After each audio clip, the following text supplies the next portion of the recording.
Assalamualaikum warahmatullahi wabarakatuh. Alhamdulillahirrabbilalamin. Pada saat sekarang ini kita masih diberi kesempatan untuk bertemu dengan hari Rabu.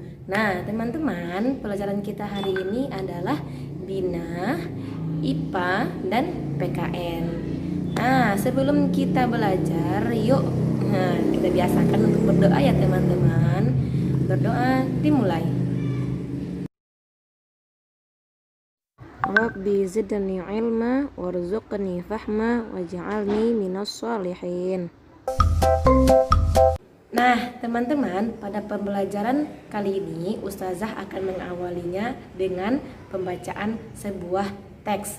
Nah disimak ya teman-teman. Si Kota Ajaib. John Logie Baird lahir di Skotlandia 13 Agustus 1888. Ia adalah penemu yang pada kesempatan itu untuk pertama kalinya menunjukkan bahwa gambar hidup dapat ditransmisikan melalui pesawat yang sekarang dikenal sebagai televisi.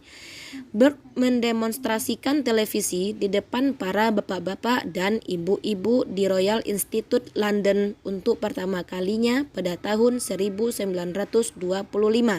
Seiring dengan perkembangan teknologi, lalu televisi kemudian terus berkembang hingga menjadi semakin canggih seperti saat ini.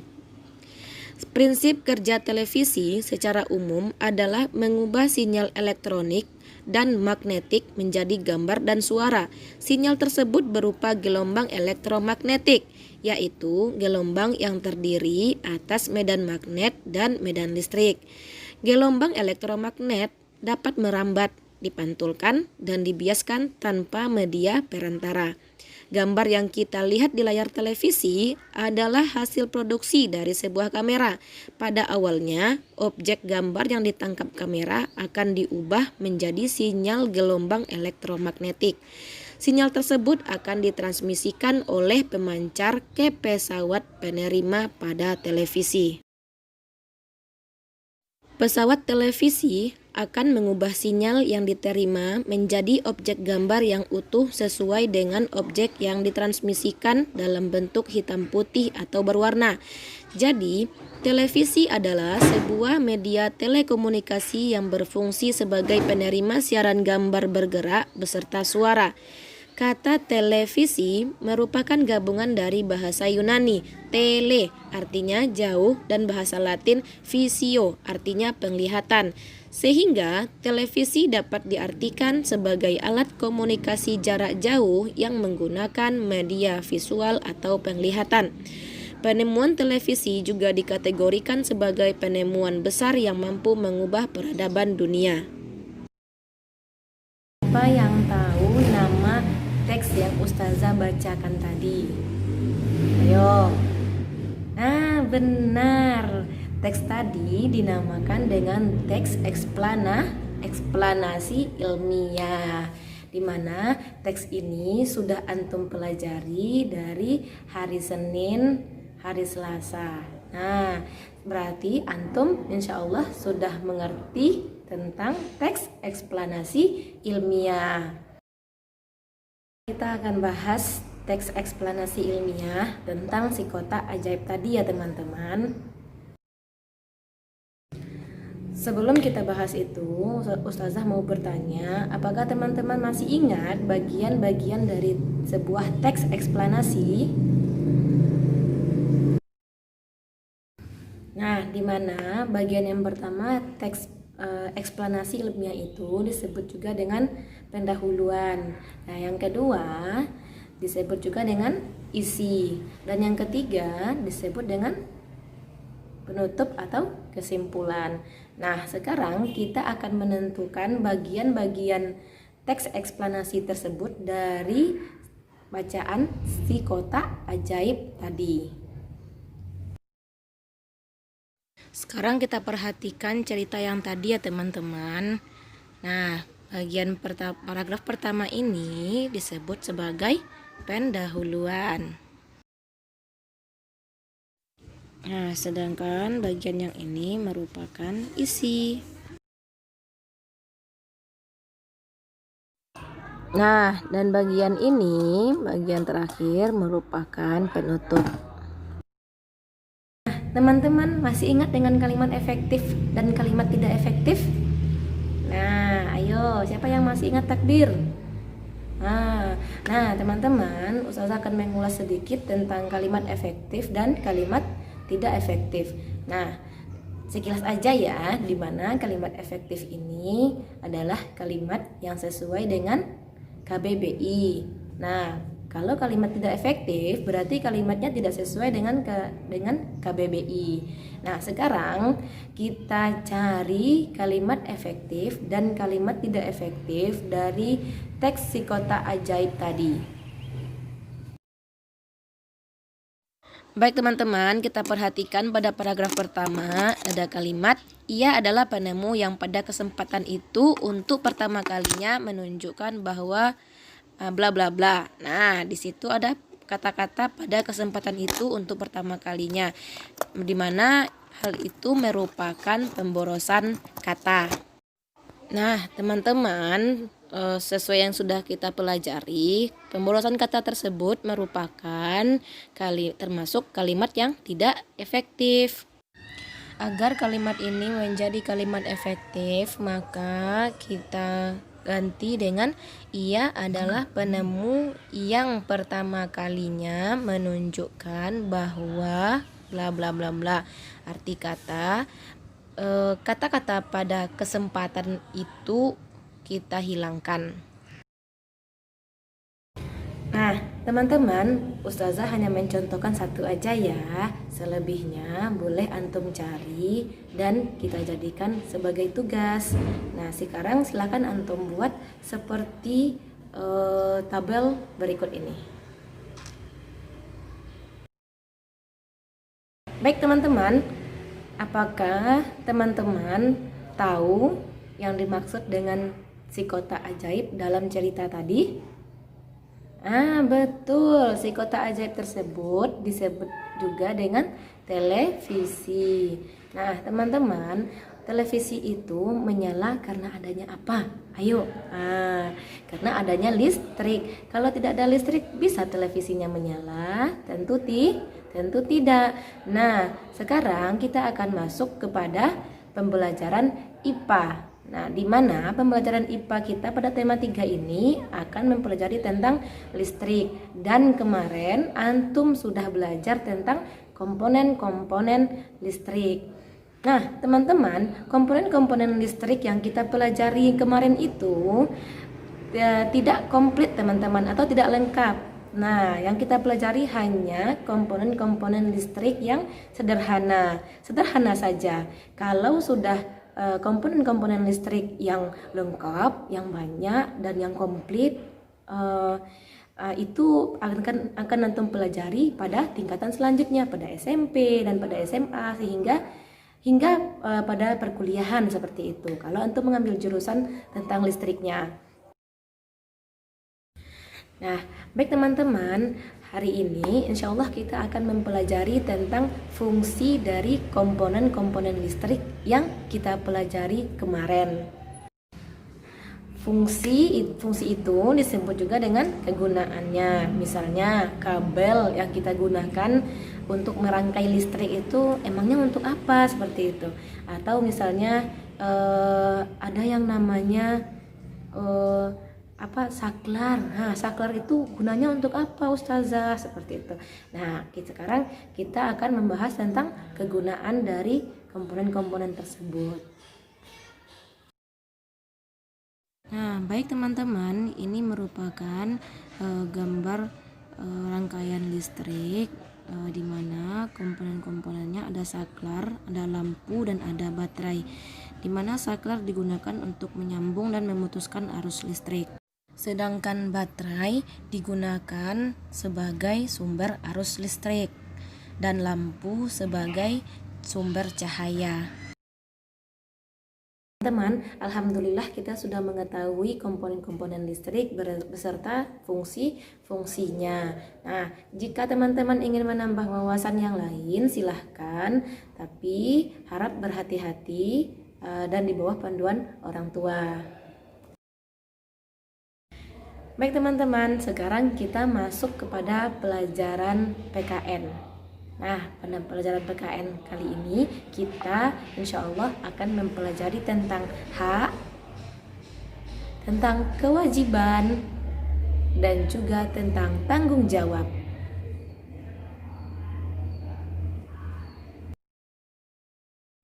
Nah, teman-teman, sebagai warga Indonesia yang baik, kita harus mengetahui hak kita sebagai warga negara Indonesia. Nah, ini ada hak warga negara Indonesia.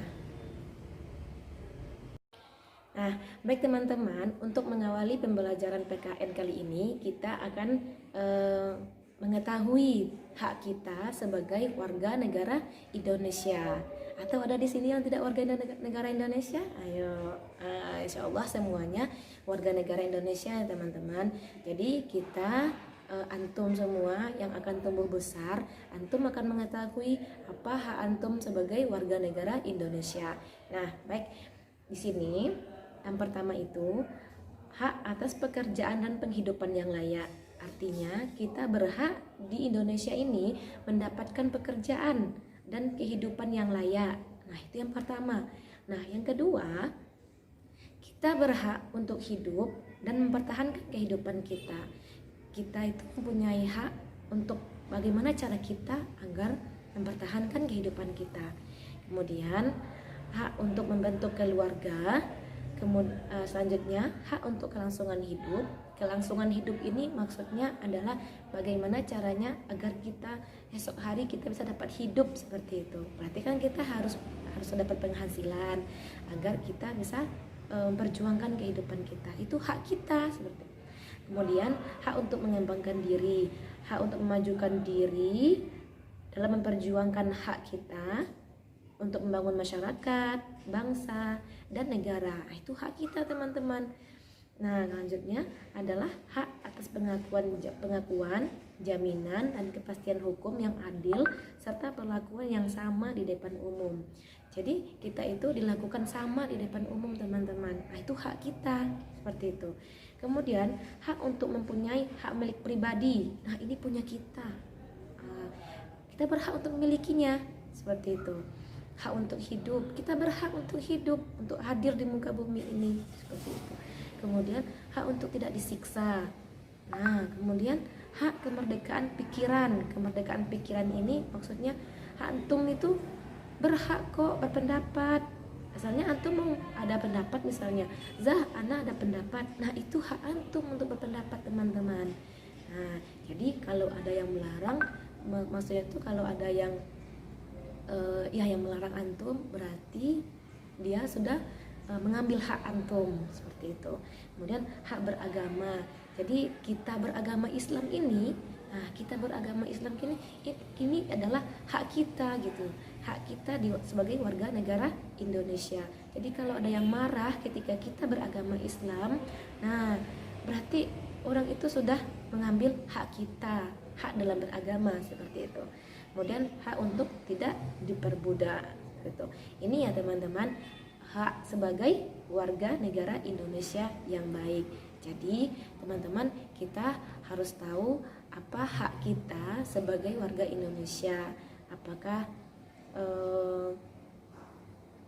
hak kita ini diambil orang atau hak ini untuk kita harus tahu itu mana yang hak kita, mana yang tidak hak kita, seperti itu.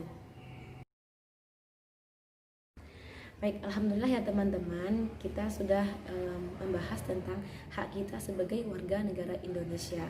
Nah, sekarang kita akan masuk kepada kewajiban kita sebagai warga negara Indonesia. Nah, jadi teman-teman, ketika ada hak berarti ada kewajiban yang wajib kita laksanakan seperti itu ya.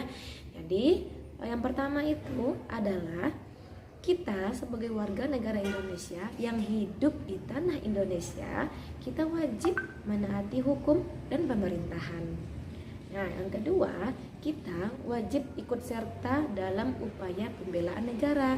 Jadi kalau ada negara kita diserang atau negara kita dicaci segala macam, nah jadi kita wajib untuk ikut serta dalam upaya pembelaannya. Kita bela negara kita seperti itu. Kemudian kita wajib menghormati hak asasi manusia orang lain atau HAM orang lain. Kita wajib menghormati itu. Kemudian kita wajib untuk tunduk kepada pembatasan yang ditetapkan dengan undang-undang. Nah, jadi ada undang-undang Kemendikbud. Tahu Kemendikbud? Kementerian Pendidikan dan Kebudayaan. Nah, itu wajib kita wajib kita tunduk kepada undang-undang tersebut. Seperti itu ya teman-teman. Tunduk di sini artinya mematuhi, ya, bukan sesembahan seperti itu. Jangan salah arti ya teman-teman. Kemudian kita wajib untuk ikut serta dalam usaha pertahanan dan keamanan negara. Nah, jadi sebenarnya pertahanan dan keamanan negara ini kita wajib ikut juga seperti itu. Ya teman-teman. Nah, itu merupakan kewajiban dari warga negara Indonesia. Nah, teman-teman, dari hak kita sebagai warga negara Indonesia tadi dan kewajiban kita sebagai warga negara Indonesia tadi, apakah antum bisa mengambil kesimpulan apa yang dimaksud dengan hak dan apa yang dimaksud dengan kewajiban?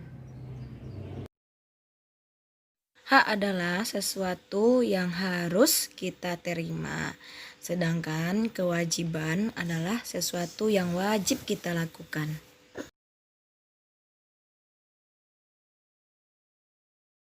Sekarang kita coba perhatikan contoh berikut ya teman-teman.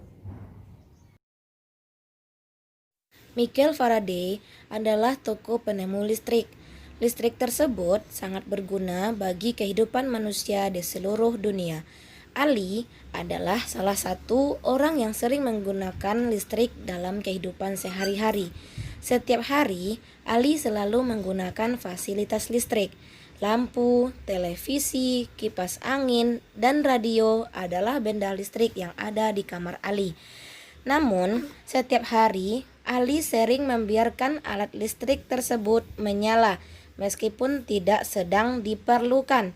Akibatnya, pada akhir bulan, orang tua Ali harus membayar tagihan listrik dalam jumlah yang sangat mahal. Pada saat membayar tagihan listrik, orang tua Ali merasa terkejut karena harus membayar listrik dalam jumlah yang mahal. Orang tua Ali menyadari hal tersebut karena di rumah mereka sering terjadi pemborosan listrik, termasuk di kamar Ali. Setelah kejadian itu, orang tua Ali mengajak seluruh anggota keluarga untuk berkumpul dan bersepakat agar mereka lebih berhemat lagi dalam menggunakan listrik. Setelah saat itu, alhamdulillah tagihan listrik di rumah Ali sudah mulai normal kembali. Baik, dari contoh tersebut kita dapat menentukan hak Ali sebagai warga negara Indonesia dalam penggunaan listrik. Nah, haknya apa teman-teman? Haknya adalah Ali berhak mendapatkan listrik dari pemerintah. Kemudian kewajiban Ali apa? Kewajiban Ali adalah membayar tagihan listrik. Nah, itu contohnya. Nah, selain hak dan kewajiban, ternyata kita punya satu lagi yang namanya tanggung jawab. Kita sebagai warga negara Indonesia yang baik, kita memiliki tanggung jawab terhadap listrik.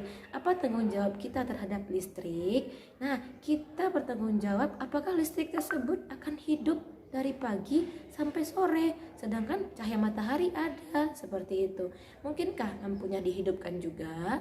Nah, itu adalah tanggung jawab kita, teman-teman. Itu contohnya ya, teman-teman. Nah, kita sudah dapat contoh dari Ali tadi. Nah, sekarang teman-teman bisa mengisi tabel berikut ini. Ini tugas PKN kita hari ini ya teman-teman. Silahkan dibuat di buku tulisnya. Oke, baik teman-teman, alhamdulillahirrabbilalamin, kita sudah sampai di akhir pembelajaran. Nah, insya Allah Ustazah akan mengulas apa saja tugas hari ini. Nah, yang pertama ada tugas bahasa Indonesia, yaitu menemukan kalimat efektif dan kalimat tidak efektif dalam teks yang ada dalam video.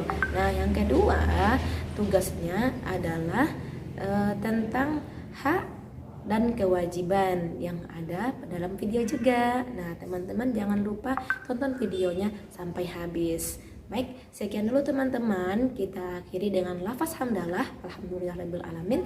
Kita sempurnakan dengan doa kafaratul majelis, subhanakallahumma bihamdika asyhadu an la ilaha illa anta astaghfiruka wa atubu ilaik.